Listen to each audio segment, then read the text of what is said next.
Почитувани колеги, почитувана председателка, дискутираме за стратегија која е од исклучителна важност и верувам дека нема овде пратеник кој со чиста искрена намера во своето работење што не би ја поддржал оваа стратегија за борба против корупцијата.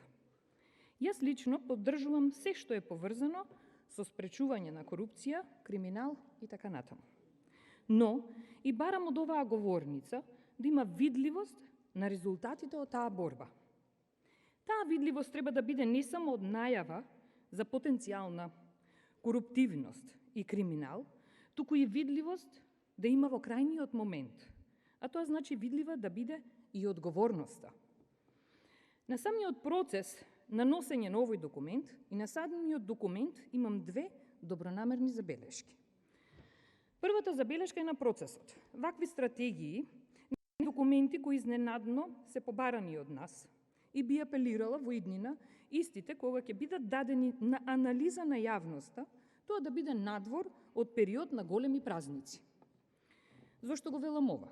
Консултативниот процес започнува за оваа концепција, се извинувам, за оваа стратегија, на 27 декември 2019 година, со што заинтересираните страни и граѓаните имаат можност да ги доставуваат своите коментари на нацрт стратегијата заклучно со 8 јануари 2020 година.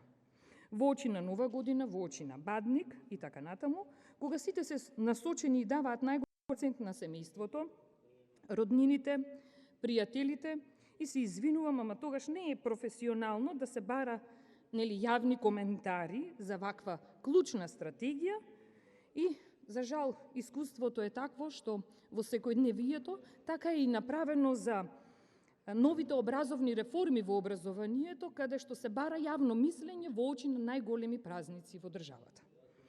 Затоа ве замолувам, како една добронамерна сугестија. Втората забелешка ми е за процедурата. Како може да се доставува документ на 10.12.2020 година, тој е овој документ кој што следи пред, каде што има предмет,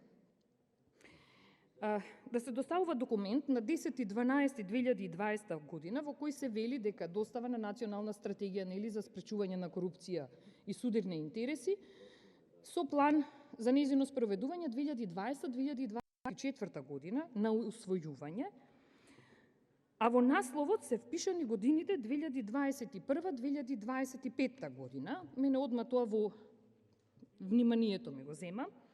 И можеби некој ќе рече не е битно тоа, но битно е зашто јас лично сметам дека се треба да биде професионално, поготово нашето работење овде. Битно е зашто документот се доставува до Собранието на Република Македонија, битно е зашто одговорноста и професионалноста не може да ја бараме од другите, ако не тргнеме првенствено од самите нас.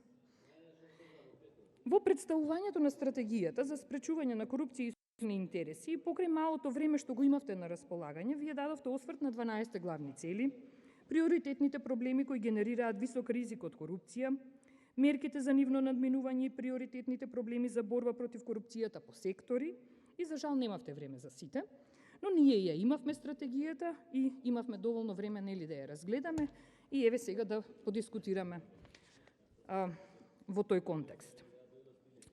Имајќи го во предвид нашето секојдневие, нашата реалност, не сакам да верувам дека намерата во оваа стратегија ќе биде само една добра намера, а реалноста да биде хартија трпи се и тука да останеме. Зошто велам хартија трпи се? Сите сме сведоци на корупција и криминал која секојдневно се случува на високи политички функционери, а одговорноста не може да биде само на поднесување на оставка или пак замајување на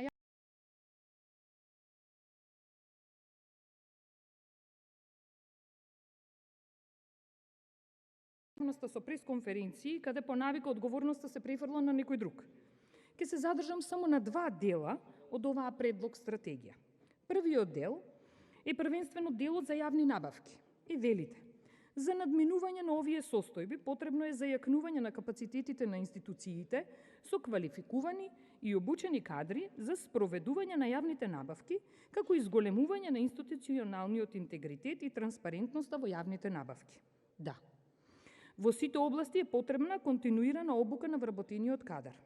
Но, дали се тие виновници за фаворизирање на одреден економски оператор? Дали вработениот службеник е виновен за прилагодување на техничката спецификација на одреден економски оператор? Не, тој вработен таму работи за скромен надоместок, не е виновникот. Виновникот е на поголема функција. Во контекст на сево ова, кога станува збор за јавните набавки, ќе спомнам, верувам дека не се убеди македонската јавност дека во криминалот и одговорноста која поднесе директорката на Националната агенција за европски образовни програми и мобилност, госпоѓа Лидија Димова, само таа е виновна за злоупотребата на финансии во оваа институција каде што се тренираа магариња и се доделуваа средства на фризерници поголеми од сумата на средства доделени за обука на сите наставници во цела Македонија. И на крај ќе очекуваме квалитет во образованието, а виновникот ќе го бараме во некој друг. Верувам дека не се убеди македонската јавност дека нема криминал и одговорност во летањето на дронови сега над Скопје, а претходно не се знае каде летале, нит пак каде ќе летаат, на фирмата Flyken, на партнерот на Мила Царовска. Виновникот ќе го бараме во некој друг. Верувам дека не се убеди македонската јавност дека нема многу криминал и одговорност во предметот за спорниот тендер за набавка на радарскиот систем за МНАФ. Скандалозниот тендер за градежни машини, каде што братучет на директор на јавно предпријатие поврзан со братучет на собственик на фирма и така натаму. Софтверската компанија без собствен сајт и така натаму. Да скратам во овој дел, генералниот секретаријат на владата купил софтвер за околу 400.000 евра за определување на брзина на возила во сообраќај и изрекување казни. Само за една личност сега пред малку зборував, индиректно. И верувајте ми, што ме засегнува. Последно, ако оваа фирма за набавка на системот од владата земала околу 81.000 евра, оваа фирма, која е формирана на 14. јули 2017 година, тоа е само 2 недели по доаѓањето на Социјалдемократскиот сојуз на власт, и 9 дена по именувањето на генералниот секретар на владата, започнува со прибирање на тендери.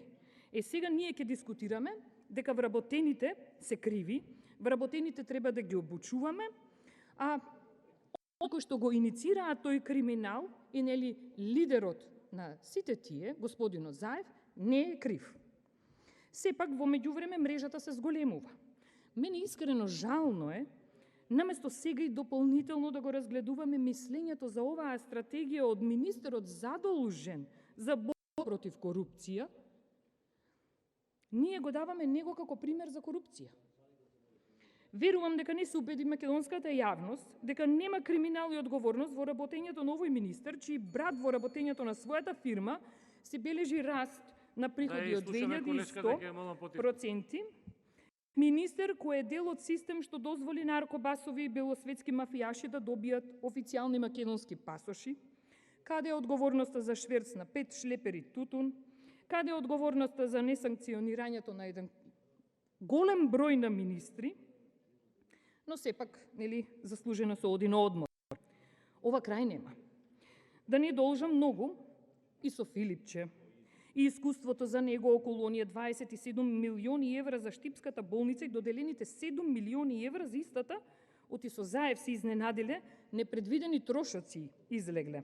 Замислете на 500 милиони евра што ги за клинички центар, колку ќе излезат непредвидени трошоци. Има многу министри и многу коментари, што за наполитанки, што за илјадници евра потрошени по ресторани, ама битно во јавноста и за јавноста само испиените чаши со вода се бројат. Вториот дел, каде сакам накратко да се задржам, е образованието. Се сложувам со сите приоритетни проблеми кои сте ги лоцирале во овој сектор. Дури и јас би надополнила со: во точка 1 вели изразени влијанија и дискрециони овластувања при вработувањето во образованието.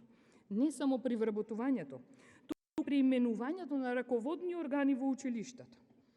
Кратко да се задржам на ова и да ви информирам за измените што се предлагаат со Законот за наставници и стручни соработници, што не чека во иднина. Дали треба вакви измени да се прават за партиски вработувања на наставници пред избори? Зошто ваков закон не се предложи, например, пред 4 години?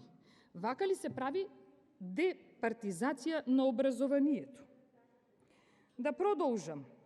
Потоа, и точка 4, имам и многу точки, но сакам само на крај да напоменам. Почитуван, за крај, имам само едно прашање, да се расчистат дилемите кај власта, кои ни ги наметнува власта за јавноста, се уште околу случајот за хидроцентралите, ве молам да ми одговорите, дали е донесено решение и дали истото е објавено околу овој проблем. Ви благодарам.